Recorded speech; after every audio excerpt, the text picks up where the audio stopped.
The Interview by Christopher Sylvester. Since its invention a little over 130 years ago, the interview has become a commonplace of journalism. Today, almost everybody who is literate will have read an interview at some point in their lives. While from the other point of view, several thousand celebrities have been interviewed over the years and some of them repeatedly. So it is hardly surprising that opinions of the interview, of its functions, methods and merits vary considerably. Some might make quite extravagant claims for it as being in its highest form a source of truth and in its practice an art. Others, usually celebrities who see themselves as its victims, might despise the interview as an unwarranted intrusion into their lives, or feel that it somehow diminishes them, just as in some primitive cultures it is believed that if one takes a photographic portrait of somebody, then one is stealing that person's soul. Whereas Snipel feels that some people are wounded by interviews and lose a part of themselves. Lewis Carroll, the creator of Alice in Wonderland, was said to have had a just horror of the interviewer, and he never consented to be interviewed. It was his horror of being lionized which made him thus repel would-be acquaintances, interviewers, and the persistent petitioners for his autograph, and he would afterwards relate the stories of his success in silencing all such people with much satisfaction and amusement. Rudyard Kipling expressed an even more condemnatory attitude towards the interviewer.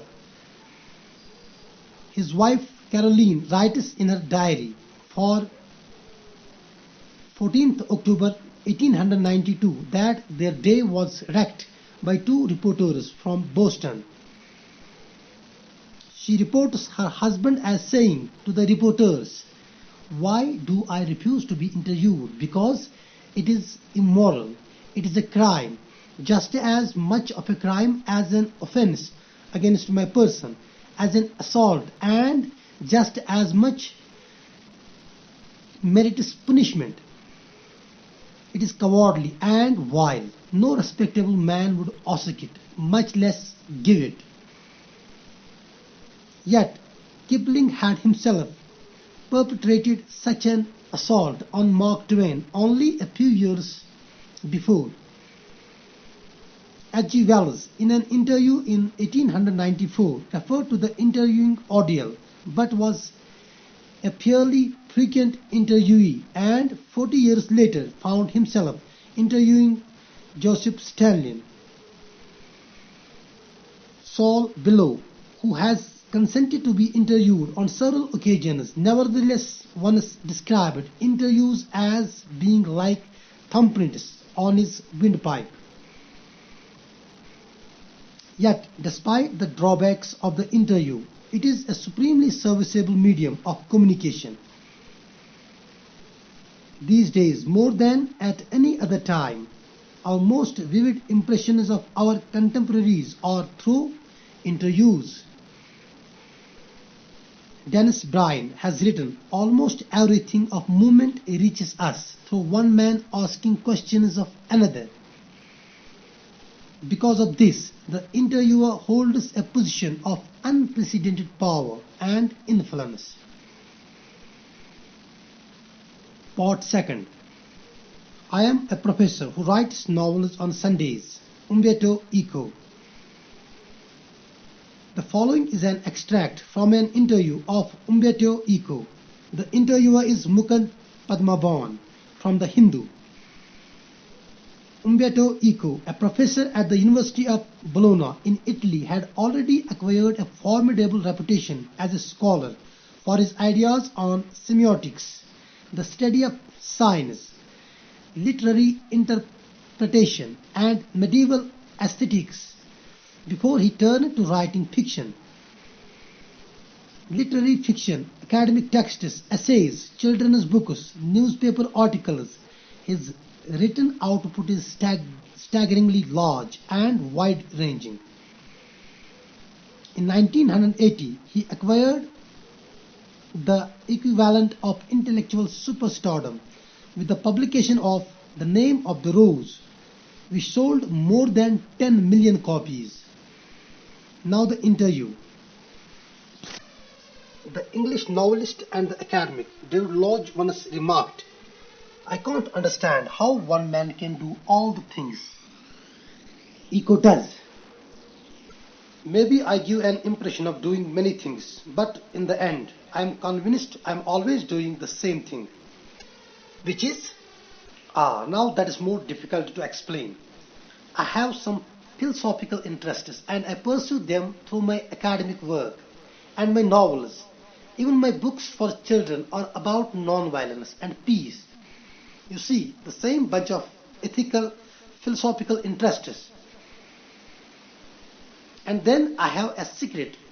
Did you know what will happen if you eliminate the empty spaces from the universe? Eliminate the empty spaces in all the atoms? The universe will become as big as my fist. Similarly, we have a lot of empty spaces in our lives. I call them interstices. Say you are coming over to my palace. You are in an elevator and while you are coming up, I am waiting for you. This is an interstice, an empty space. I work in empty spaces while waiting for your elevator to come up from the first to the third floor. I have already written an article. Not everyone can do that, of course. Your non-fictional writing, your scholarly work has a certain playful and personal quality about it. It is a marked departure from a regular academic style, which is invariably depersonalized and often dry and boring. Have you consciously adopted an informal approach, or is it something that just came naturally to you? When I presented my first doctoral dissertation in Italy, one of the professors said, "Scholars learn a lot of a certain subject, then they make a lot of false hypotheses, then they correct them.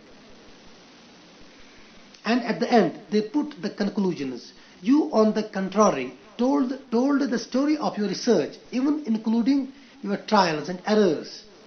At the same time, he recognized I was right and went on to publish my dissertation as a book, which meant he appreciated it. At that point, at the age of 22, I understood scholarly books should be written the way I had done, by telling the story of the research. This is why my essays always have a narrative aspect, and this is why probably I started writing narratives, that is novels, so late, at the age of 50, more or less.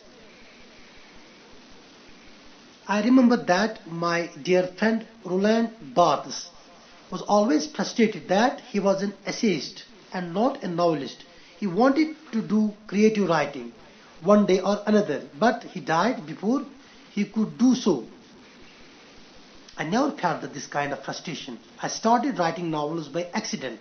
I had nothing to do one day, and so I started. Novels probably satisfied my taste for narration. Talking about novels, from being a famous academic, you went on to becoming spectacularly famous after the publication of The Name of the Rose. You have written 5 novels against many more scholarly works of non-fiction, at least more than 20 of them, over 40. Over 40. Among them, a seminal piece of work on semiotics. But ask most people about Umberto Eco and they'll say, "Oh, he's the novelist." Does that bother you? Yes, because I consider myself a university professor who writes novels on Sundays. It's not a joke. I participate in academic conferences and not meetings of pen clubs and writers. I identify myself with the academic community. But okay, if they, most of the people, have read only the novels, I know that by writing novels I reach a larger audience. I cannot expect to have 1 million readers with stuff on semiotics. Which brings me to my next question. The Name of the Rose is a very serious novel. It is a detective yarn at one level, but it also delves into metaphysics, theology, and medieval history. Yet it enjoyed a huge mass audience. Were you puzzled at all by this? No, journalists are puzzled, and sometimes publishers. And this is because journalists and publishers believe that people like trash and don't like difficult reading experiences. Consider there are 6 billion people on this planet. The Name of the Rose sold between 10 to 15 million copies. So, in a way, I reached only a small percentage of readers. But it is exactly these kinds of readers who don't want easy experiences, or at least don't always want this. I myself at 9 p.m. after dinner watch television and want to see either Miami Vice or Emergency Room. I enjoy it and I need it, but not all day. Could the huge success of the novel have anything to do with the fact that it dealt with a period of medieval history that is possible? But let me tell you another story, because I often tell stories like a Chinese wise man. My American publisher said while she loved my book, she did not expect to sell more than 3,000 copies in a country where nobody has seen a cathedral or studies Latin. So I was given an advance for 3,000 copies, but in the end, it sold 2 or 3 million in the US. A lot of books have been written about the medieval past far before mine. I think the success of the book is a mystery. Nobody can predict it. I think if I had written The Name of the Rose 10 years earlier or 10 years later, it wouldn't have been the same. Why it worked at the same time is a mystery.